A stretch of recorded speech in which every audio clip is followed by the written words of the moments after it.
കണ്ണുകളും ചൊടികളും ഒരുപോലെ വിടർന്നൊരു നിമിഷമായിരുന്നു. ആഗ്രഹം നടന്നു. എത്ര നന്ദി പറഞ്ഞാലും മതിയാവില്ല ദൈവത്തോട്. ഇതുപോലെ എല്ലാം സാധിച്ചിരുന്നെങ്കിൽ, സമയമെടുത്തിട്ടായാലും എനിക്കും ആ ഹൃദയത്തിലൊരു സ്ഥാനം തന്നിരുന്നെങ്കിൽ. മഹേഷേട്ടാ, ഉറങ്ങിപ്പോയിരുന്നു ആൾ. അതുകൊണ്ട് തന്നെയാണ് വീണ്ടും വിളിച്ചത്. ഇപ്രാവശ്യം കേട്ടു. തല ഉയർത്തിയൊന്ന് നോക്കി. മുന്നിൽ എന്നെ കണ്ടതിൻ്റെ ചെറിയൊരു ഞെട്ടലുള്ളതായി തോന്നി. മുഖമൊന്ന് അമർത്തി തുടച്ച് വണ്ടി സ്റ്റാർട്ട് ചെയ്തപ്പോഴേക്കും ഞാനും കയറിയിരുന്നു.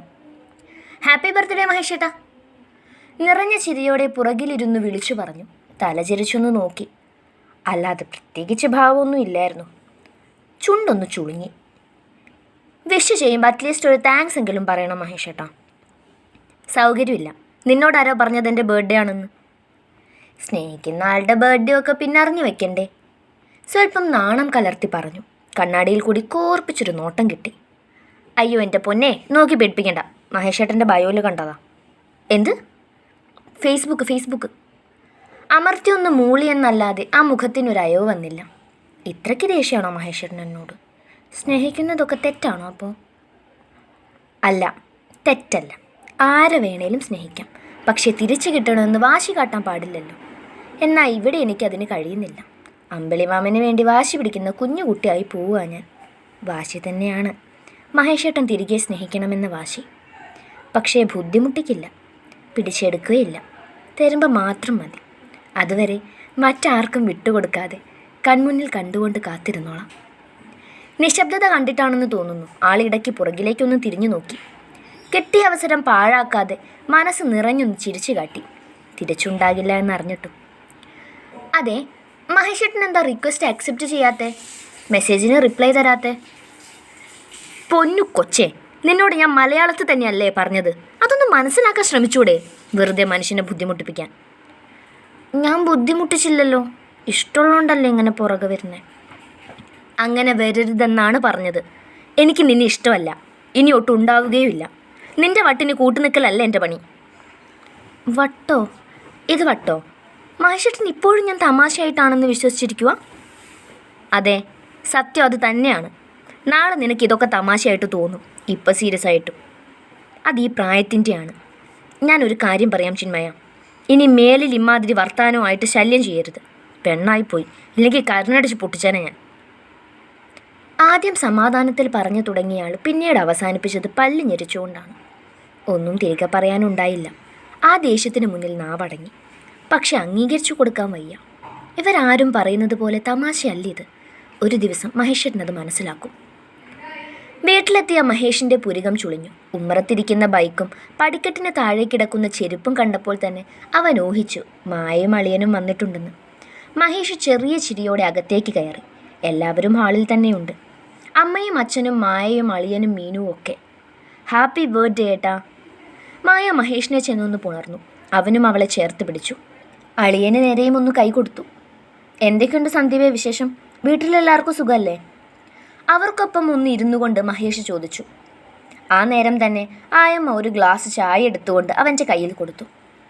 നിങ്ങളൊക്കെ കുടിച്ചായിരുന്നോ? അവൻ എല്ലാവരെയും ഒന്ന് നോക്കി. അളിയൻ കുടിക്ക്, ഞങ്ങൾ വന്നപ്പോഴേ കുടിച്ചു.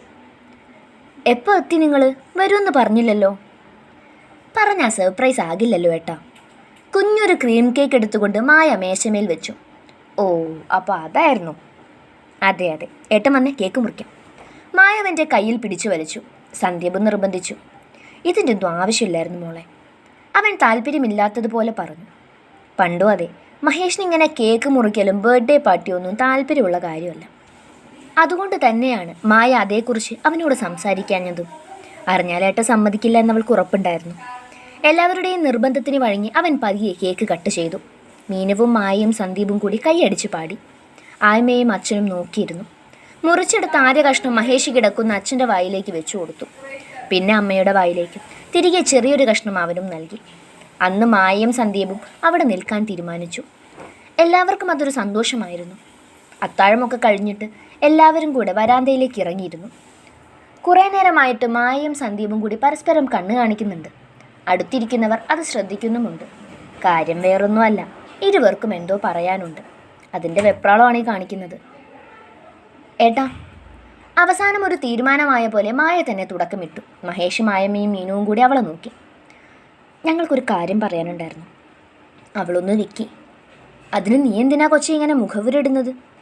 ആയമ്മയാണ് ചോദിച്ചത്. മഹേഷും അതേ എന്ന പോലെ അവളെ നോക്കി. അത് കാര്യം വേറൊന്നുമല്ല, മഹേഷ് ഏട്ടൻ്റെ വിവാഹകാര്യമാണ്. എല്ലാവരും ഒന്ന് ഞെട്ടി, പ്രത്യേകിച്ച് മഹേഷ്. പക്ഷെ ആയമ്മയുടെയും മീനുവിൻ്റെയും മുഖം ഒന്ന് തെളിഞ്ഞിട്ടുണ്ട്. ഒളിഞ്ഞും തെളിഞ്ഞും അവരിതേ കാര്യം പറയാൻ തുടങ്ങിയിട്ട് നാളുകുറേയായി. പക്ഷെ അവൻ്റെ ഭാഗത്തു നിന്നും അനുകൂലമായിട്ട് ഇതുവരെ ഒരു മറുപടി കിട്ടിയിട്ടില്ല. നോക്കാമെന്ന് പറയുന്നതല്ലാതെ. വിവാഹമോ? മഹേഷ് പുരികം ചൊളിച്ചു. അതെ അളിയ, കുട്ടി എൻ്റെ ഒരു ബന്ധുവാണ്. സന്ദീപ് വീണ്ടും മായയെ കണ്ണു കാണിച്ചു. കേട്ടിടത്തോളം നല്ലൊരു ബന്ധമാണ് അമ്മ ഇത്. അവരായിട്ട് ഇങ്ങോട്ട് വന്നതല്ലേ. നമ്മുടെ സാമ്പത്തിക സ്ഥിതിയൊക്കെ നന്നായിട്ട് അറിയാവുന്നതുമാണ്.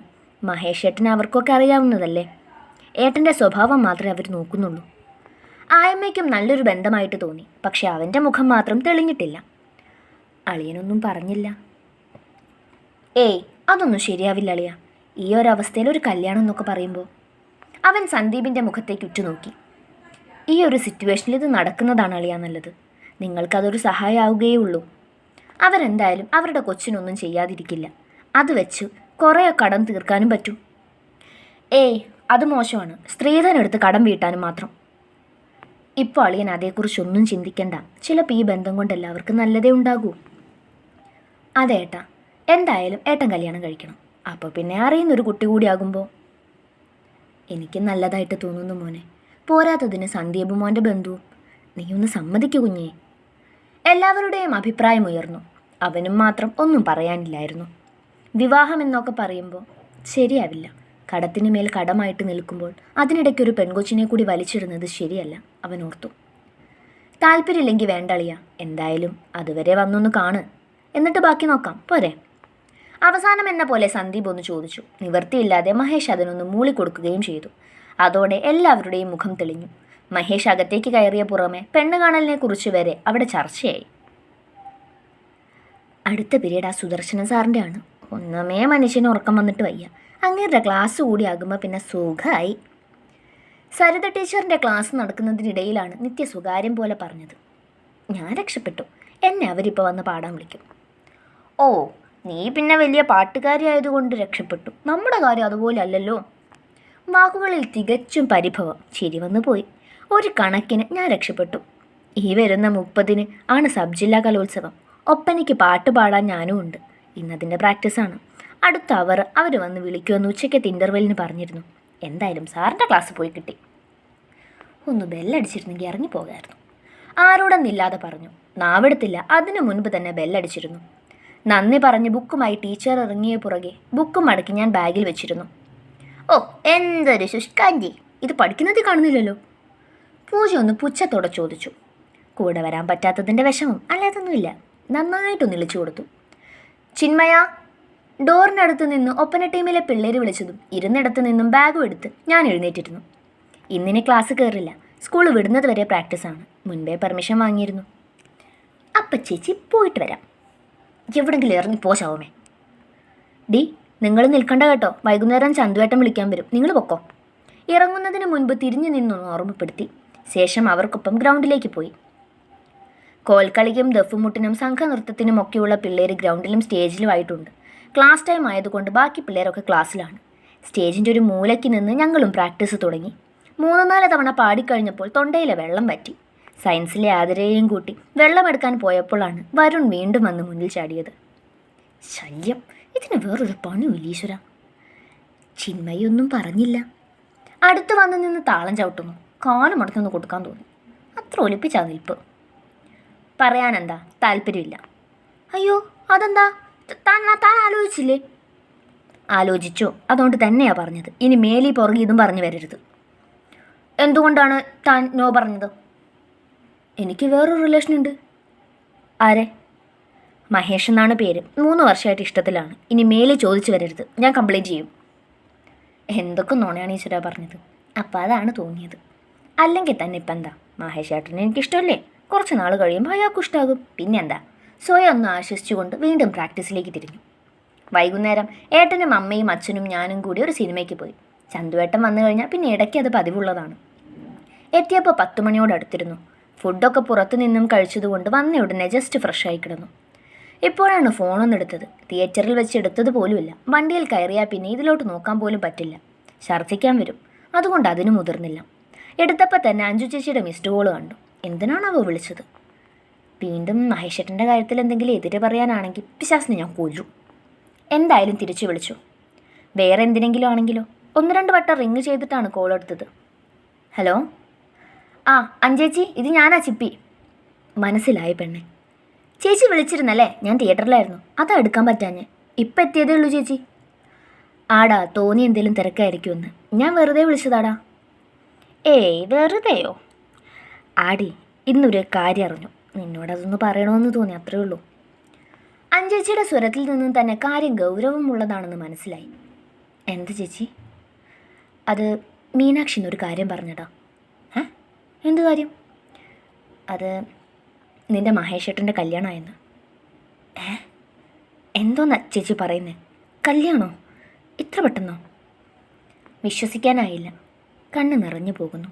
എങ്കിലും ഒരു സൂചന പോലും കിട്ടിയില്ലല്ലോ. കല്യാണം എന്ന് പറയുമ്പോൾ ഉറപ്പിച്ചിട്ടില്ല. മറ്റന്നാൾ സൺഡേ അല്ലേ, അന്ന് പെണ്ണ് കാണാൻ പോകുന്നുണ്ടെന്ന്. അവരുടെ തന്നെ ഒരു റിലേറ്റീവാണ് പെൺകുട്ടി. ഏതാണ്ട് നടക്കുന്ന മട്ടാണെന്ന് അവൾ പറഞ്ഞത്. ചേച്ചി, എനിക്ക് സഹിക്കാൻ പറ്റുന്നില്ല. ഇതെന്തിനാ ഇത്ര പെട്ടെന്ന്? സംസാരിക്കാൻ പോലും കഴിയുന്നുണ്ടായിരുന്നില്ല. തൊണ്ടക്കുഴിയിൽ നിന്നൊരു ഗദ്ഗതം ഉയർന്നു പൊങ്ങി വാക്കുകൾ മുറിച്ചു കളഞ്ഞു. പെട്ടെന്നൊന്നും അല്ല കൊച്ചേ, അയാൾക്കതിനുള്ള പ്രായമായില്ലേ. ഇനിയെങ്കിലും നീ ഇതൊക്കെ കളഞ്ഞിട്ട് പഠിക്കാൻ നോക്ക്. മനസ്സിലാക്കിയെടുത്തോളം അയാൾക്കും താല്പര്യമുണ്ടെന്നാണ് തോന്നുന്നത്. അല്ലെങ്കിൽ ഇതിന് സമ്മതിക്കോ? പ്രത്യേകിച്ച് നിന്നോട് ചെറിയൊരു ഇഷ്ടമെങ്കിലും ഉണ്ടായിരുന്നെങ്കിൽ.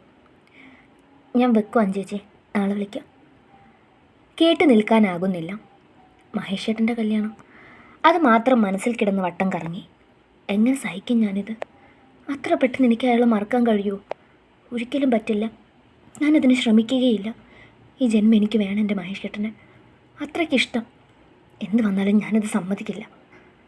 വിട്ടുകൊടുക്കല്ലേ കണ്ണ, ഞാൻ കാത്തിരുന്നോളാം. ഈ കല്യാണം ഒന്നും മുടക്കി തരണേ. തൊഴുത് അപേക്ഷിക്കുമ്പോഴും കണ്ണുകൾ ഇങ്ങനെ ഒഴുകി നീങ്ങി. നെഞ്ചിലൊരു കല്ലെടുത്ത് വെച്ചതുപോലൊരു ഭാരം. തൊണ്ടക്കുഴിയിൽ കൂടി കുടിനീരിറക്കാൻ പറ്റുന്നില്ല. വേദനിക്കുന്നു, ഒരുപാട് വേദനിക്കുന്നു. കൊല്ലുന്നതായിരുന്നു ഇതിലും ഭേദം.